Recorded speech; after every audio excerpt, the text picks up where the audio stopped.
cold and dark out in the road, and the rain did not stop for a minute.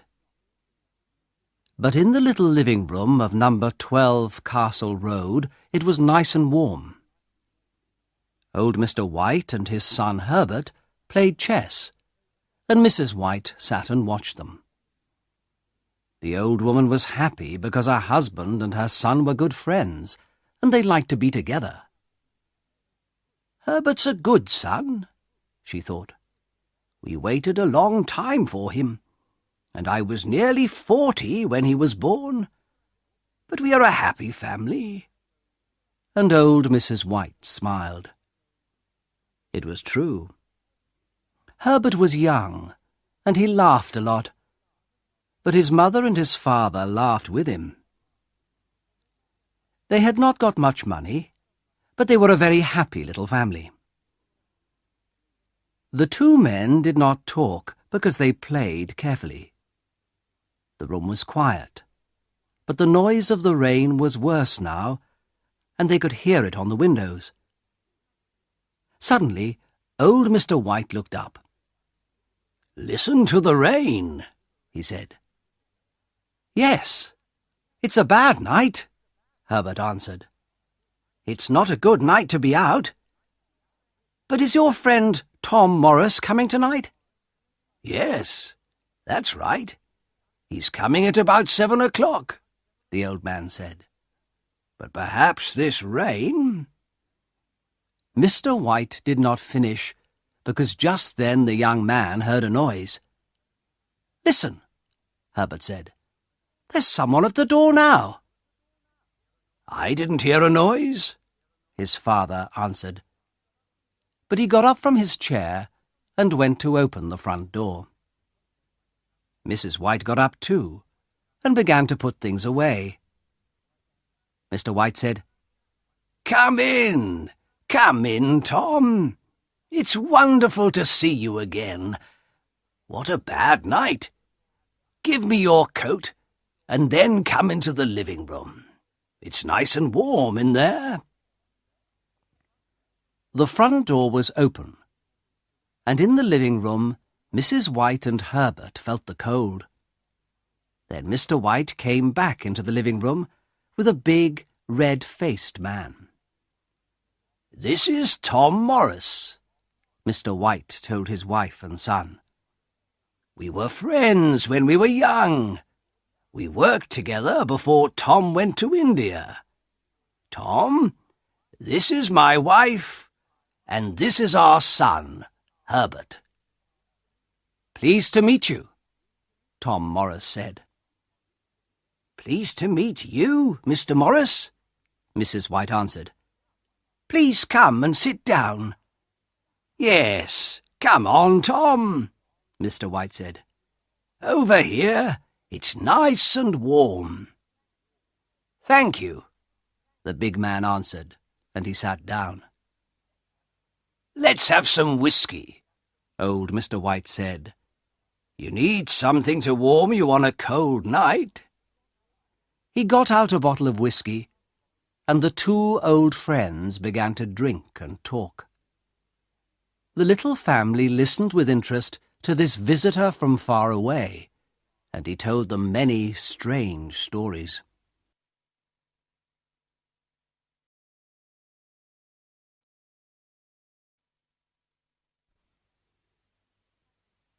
Chapter 2.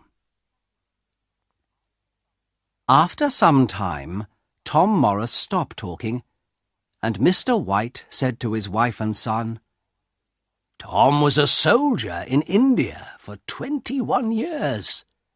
India is a wonderful country." "Yes," Herbert said. "I'd like to go there." "Oh, Herbert!" his mother cried.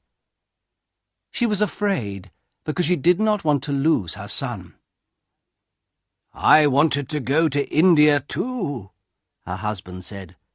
"But—" "It's better for you here," the soldier said quickly. "But you saw a lot of strange and wonderful things in India.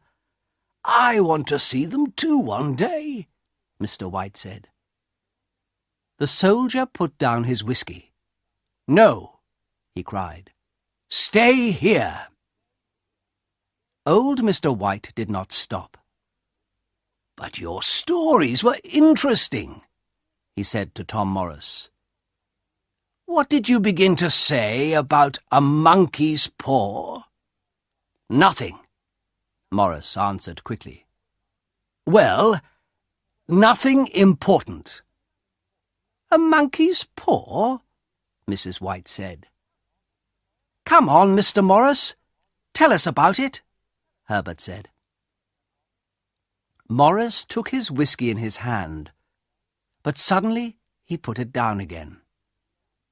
Slowly he put his hand into the pocket of his coat, and the White family watched him. "What is it? What is it?" Mrs. White cried. Morris said nothing. He took his hand out of his pocket. The White family watched carefully, and in the soldier's hand they saw something little and dirty. Mrs. White moved back, afraid, but her son Herbert took it and looked at it carefully. "Well, what is it?" Mr. White asked his friend. "Look at it," the soldier answered. "It's a little paw. A monkey's paw."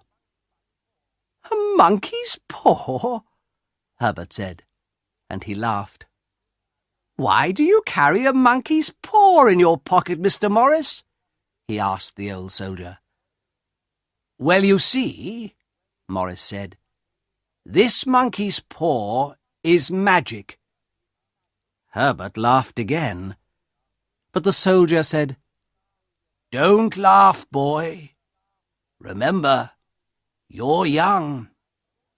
I'm old now, and in India I saw many strange things." He stopped talking for a minute, and then he said, "This monkey's paw can do strange and wonderful things.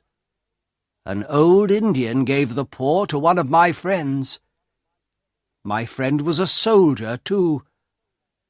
This paw is magic because it can give 3 wishes to 3 people." "Wonderful," Herbert said. "But these 3 wishes don't bring happiness," the soldier said. "The old Indian wanted to teach us something. It's never good to want to change things." "Well, did your friend have 3 wishes?" Herbert asked the old soldier. "Yes," Morris answered quietly. "And his 3rd and last wish was to die." Mr. and Mrs. White listened to the story, and they felt afraid. But Herbert asked, "And did he die?" "Yes, he did," Morris said. "He had no family, so his things came to me when he died. The monkey's paw was with his things, but he told me about it before he died," Tom Morris finished quietly.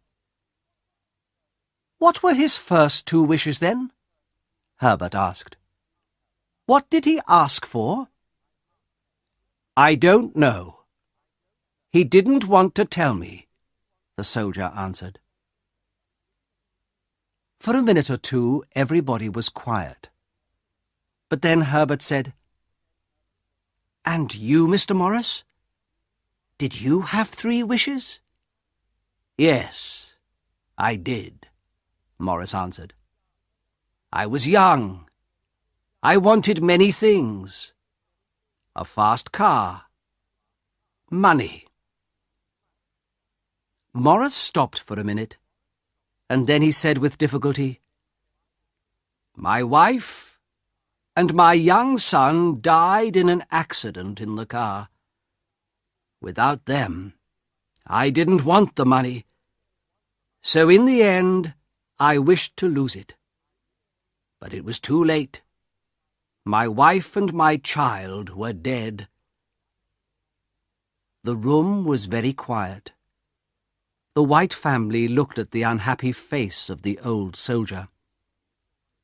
Then Mr. White said, "Why do you want the poor now? You don't need it. You can give it to someone." "How can I give it to someone?"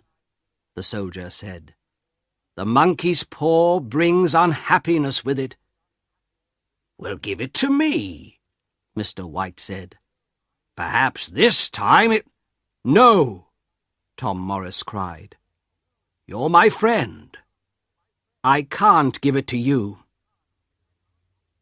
Then after a minute he said, "I can't give it to you, but of course you can take it from me.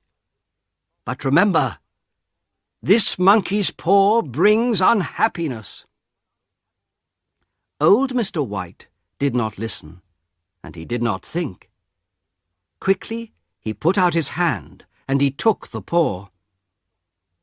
Tom Morris looked unhappy, but Mr. White did not want to wait. "What do I do now?" he asked his friend.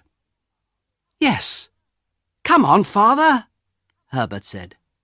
"Make a wish," and he laughed. The soldier said nothing, and Mr. White asked him again, "What do I do now?"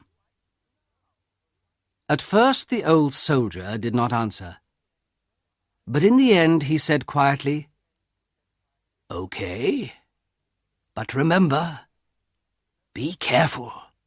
Think before you make your wish." "Yes, yes," Mr. White said. "Take the paw in your right hand, and then make your wish. But—" Tom Morris began. "Yes, we know," Herbert said. "Be careful." Just then, old Mrs. White stood up, and she began to get the dinner. Her husband looked at her. Then he smiled and said to her, "Come on, help me. What can I wish for? We need money, of course." Mrs. White laughed, but she thought for a minute, and then she said, "Well, I'm getting old now, and sometimes it's difficult to do everything. Perhaps I need 4 hands and not 2. Yes, ask the paw to give me 2 more hands." "Okay, then," her husband said, and he took the monkey's paw in his right hand. Everybody watched him, and for a minute he waited. Then he opened his mouth to make his wish. Suddenly, Tom Morris stood up. "Don't do it!" he cried. The old soldier's face was white. Herbert and his mother laughed, but Mr. White looked at Tom's face. Old Mr. White was afraid, and he put the monkey's paw into his pocket. After a minute or two they sat down at the table and began to have dinner. The soldier told the family many strange and wonderful stories about India. They forgot the monkey's paw, and because the soldier's stories were interesting, they asked him many questions about India. When Tom Morris stood up to leave, it was very late. "Thank you for a very nice evening," Morris said to the family. "And thank you for a very good dinner," he said to Mrs. White. "It was a wonderful evening for us, Tom," old Mr. White answered. "Your stories were very interesting. Our life isn't very exciting, and we don't have the money to visit India. So please come again soon. You can tell us some more stories about India." Then the old soldier put on his coat. He said goodbye to the White family and went out into the rain.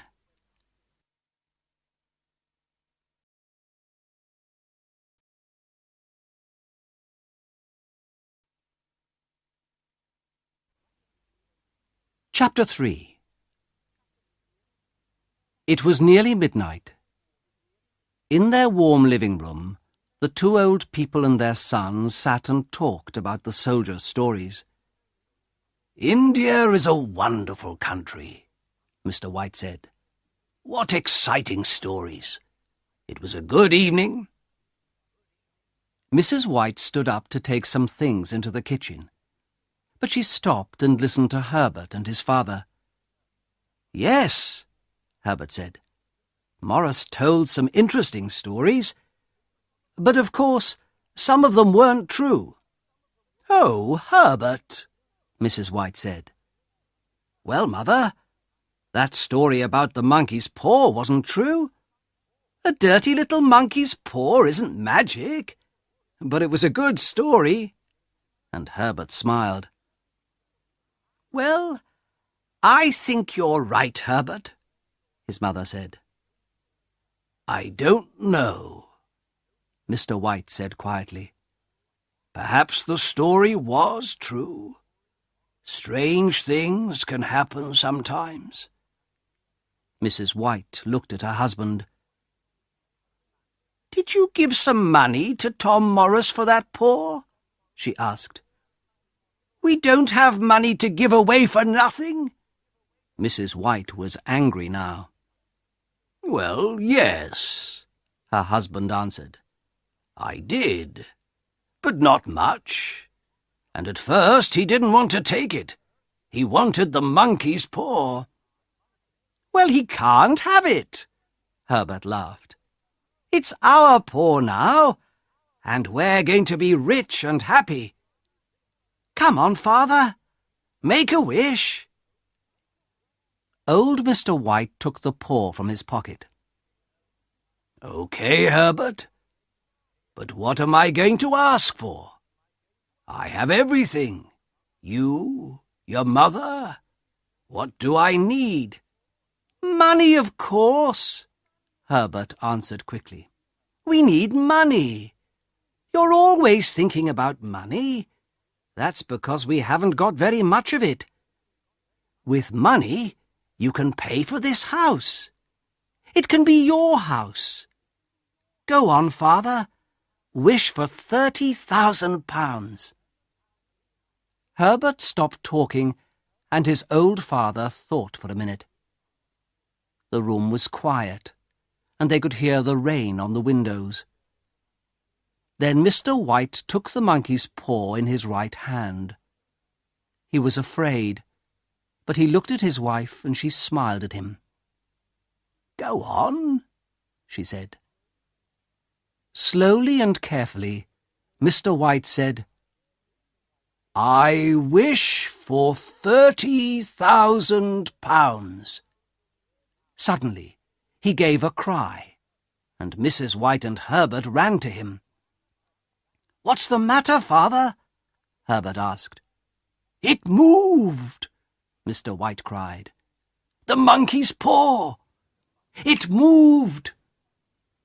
They looked at the paw. It was now on the floor and not in the old man's hand. The family watched it, and they waited, but it did not move again. So the little family sat down again and they waited. Nothing happened. The noise of the rain on the windows was worse now, and their little living room did not feel nice and warm. Mrs. White said, "It's cold. Let's go to bed." Mr. White did not answer, and in the end Herbert said, "Well, there's no money, Father. Your friend's story wasn't true." But Mr. White did not answer. He sat quietly and said nothing. After some time, Mrs. White said to her husband, "Are you okay?" "Yes, yes," the old man answered. "But for a minute or two I was afraid." "Well, we needed that money," Mrs. White said, "but we aren't going to get it. I'm tired. I'm going to bed." After Mrs. White went to bed, the two men sat and smoked for some time. Then Herbert said, "Well, Father, I'm going to bed too. Perhaps the money is in a bag under your bed. Good night, Father." And Herbert laughed and went out of the room. Old Mr. White sat in the cold living room for a long time. The candle died, and it was dark. Suddenly, the old man saw a face at the window. Quickly, he looked again, but there was nothing there. He felt afraid. Slowly, he stood up and left the cold, dark room.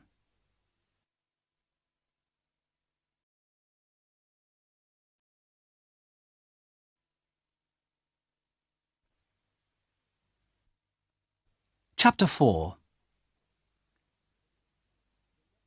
The next morning the winter sun came through the window, and the house felt nice and warm again. Mr. White felt better, and he smiled at his wife and son.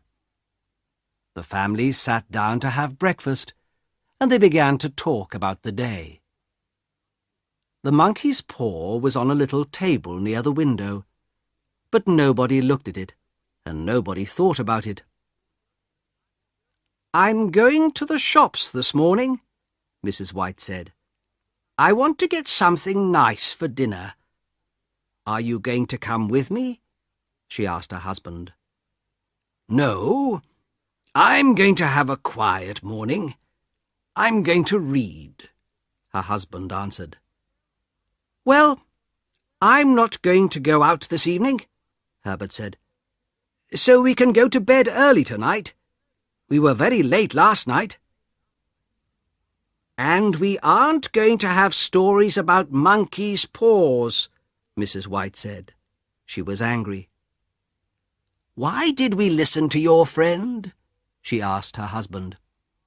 "A monkey's paw can't give you things." She stopped, but the two men did not answer her. £30,000, she said quietly. "We needed that money."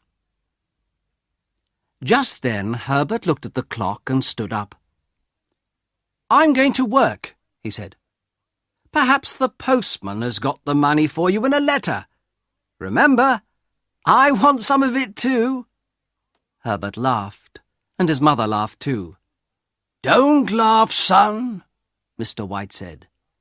"Tom Morris is an old friend, and he thinks the story is true. Perhaps it is." "Well, leave some of the money for me." Herbert laughed again.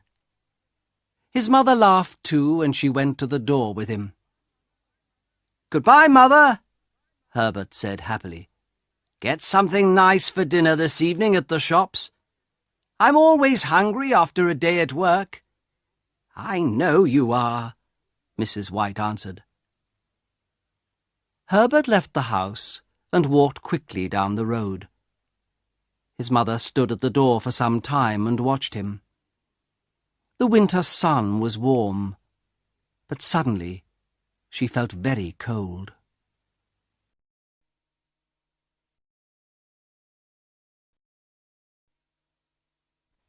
Chapter 5. Slowly, old Mrs. White went back into the house. Her husband looked up and saw something strange in her face. "What's the matter?" he asked. "Nothing," his wife answered, and she sat down to finish her breakfast. She began to think about Tom Morris again, and suddenly she said to her husband, "Your friend drank a lot of whiskey last night. A monkey's paw. What a story!" Mr. White did not answer her, because just then the postman arrived. He brought 2 letters for them, but there was no money in them. After breakfast, the 2 old people forgot about the money and the monkey's paw. Later in the day, at about 1 o'clock, Mr. and Mrs. White sat down to eat, and then they began to talk about money again. They did not have very much money, so they often needed to talk about it. "That's £30,000, Mrs. White said. "We need it." "But it didn't come this morning," her husband answered. "Let's forget it." Then he said, "But that thing moved. The monkey's paw moved in my hand. Tom's story was true. You drank a lot of whiskey last night. Perhaps the paw didn't move," Mrs. White answered. "It moved!" Mr. White cried angrily. At first his wife did not answer, but then she said, "Well, Herbert laughed about it." Suddenly she stopped talking. She stood up and went over to the window. "What's the matter?" her husband asked. "There's a man in front of our house," Mrs. White answered. "He's a stranger, very tall and well-dressed. He's looking at our house." "Oh, no, it's okay. He's going away." "Come and sit down. Finish eating," Mr. White said. The old woman did not listen to her husband. "He isn't going away," she went on. "He's coming back. I don't know him. He's a stranger. Yes, he's very well dressed." Suddenly Mrs. White stopped. She was very excited. "He's coming to the door. Perhaps he's bringing the money." And she ran out of the room to open the front door.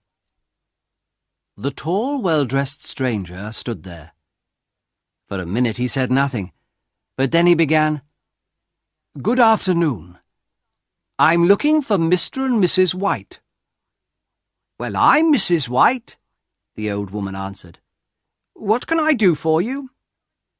At first the stranger did not answer, but then he said, "Mrs. White, I'm from Moore and Meggins. Can I come in and talk to you?" Moore and Meggins had a big factory, and Herbert White worked there on the machinery. "Yes, of course," Mrs. White answered. "Please come in." The well-dressed stranger came into the little living room, and Mr. White stood up. "Are you Mr. White?" the stranger began. Then he went on, "I'm from Moore and Meggins." Mrs. White looked at the stranger, and she thought, "Perhaps he has the money. But why Moore and Meggins? And his face is very unhappy. Why?" Suddenly, the old woman was afraid. "Please sit down," Mr. White began. But now his wife could not wait. "What's the matter?" she cried. "Is Herbert—" She could not finish the question. The stranger did not look at their faces, and Mr. White began to be afraid too.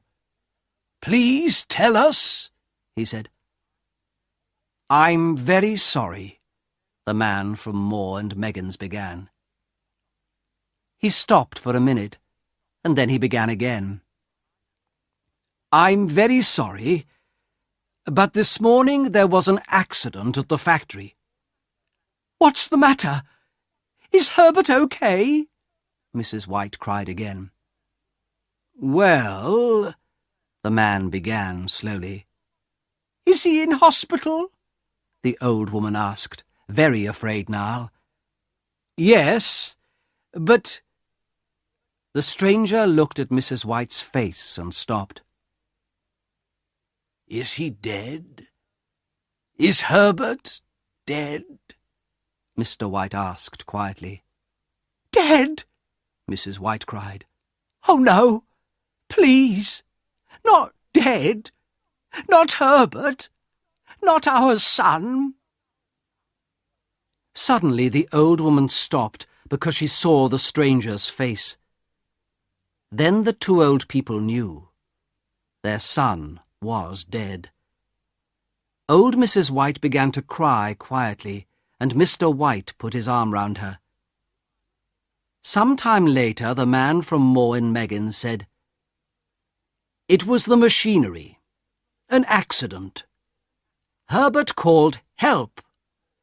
The men heard him and ran to him quickly, but they could do nothing. The next minute he was in the machinery.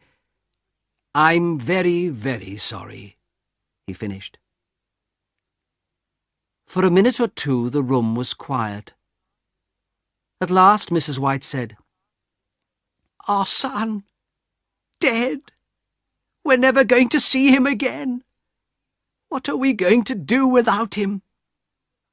Her husband said, "He was our son. We loved him." Then Mrs. White asked the stranger, "Can we see him? Can we see our son? Please take me to him. I want to see my son." But the stranger answered quickly. "No," he said. "It's better not to see him. They couldn't stop the machinery quickly. He was in there for a long time, and at first they couldn't get him out. He was—" The man stopped. Then he said, "Don't go to see him." The stranger went over to the window because he did not want to see the faces of the two old people. He said nothing, but he stood there for some time and he waited. Then he went back to the old people and began to talk again. "There's one more thing," he said. "Your son worked for Moore and Meggins for 6 years, and he was a good worker. Now Moore and Meggins want to help you at this unhappy time." Again the stranger stopped. After a minute he began again. "Moore and Meggins want to give you some money." Then he put something into Mr. White's hand. Old Mr. White did not look at the money in his hand. Slowly he stood up and looked at the stranger, afraid. "How much?" Mr. White asked, very quietly. He did not want to hear the answer. £30,000, the stranger said.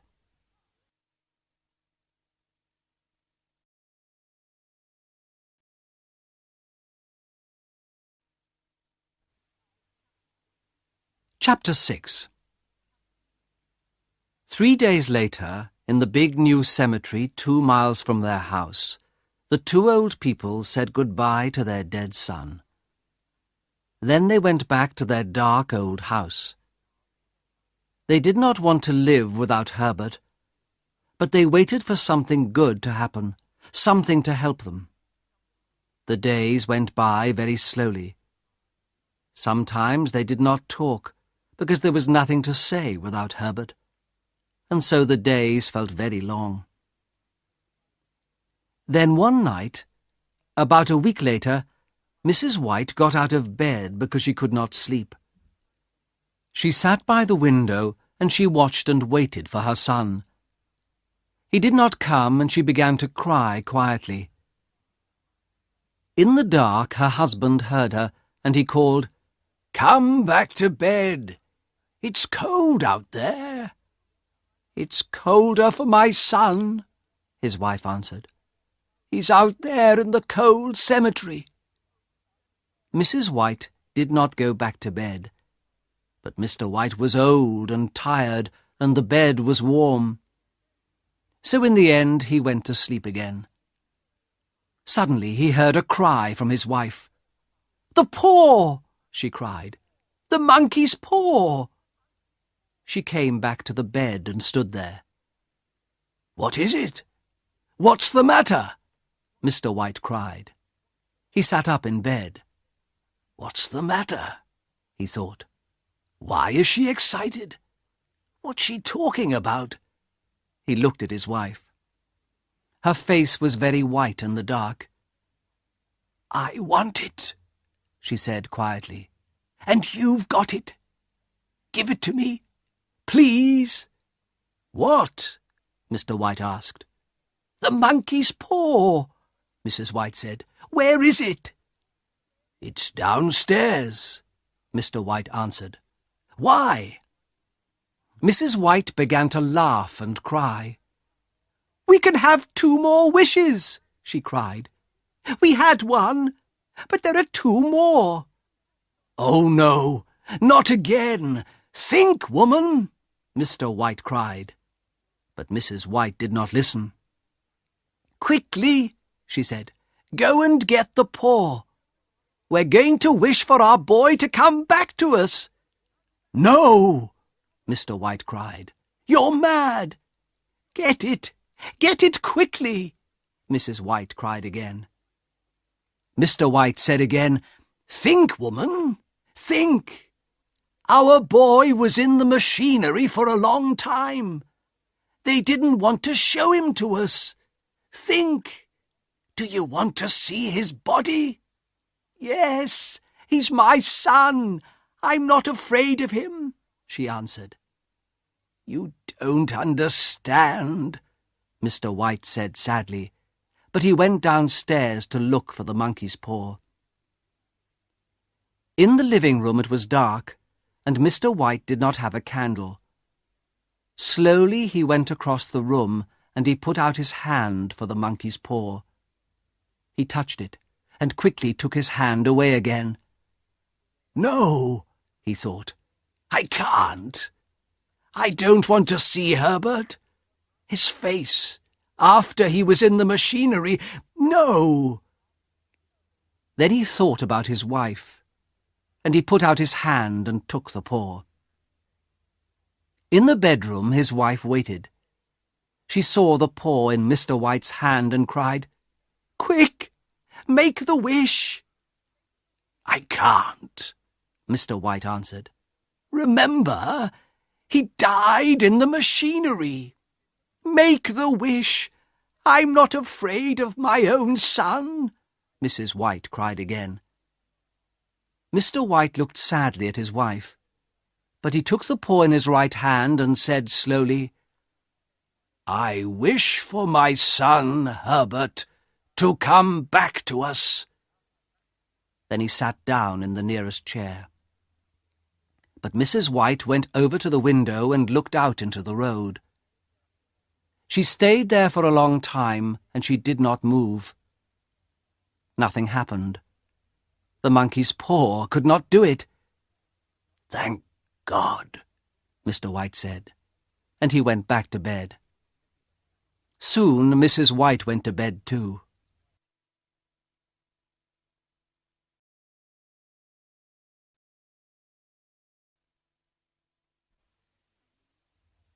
Chapter 7.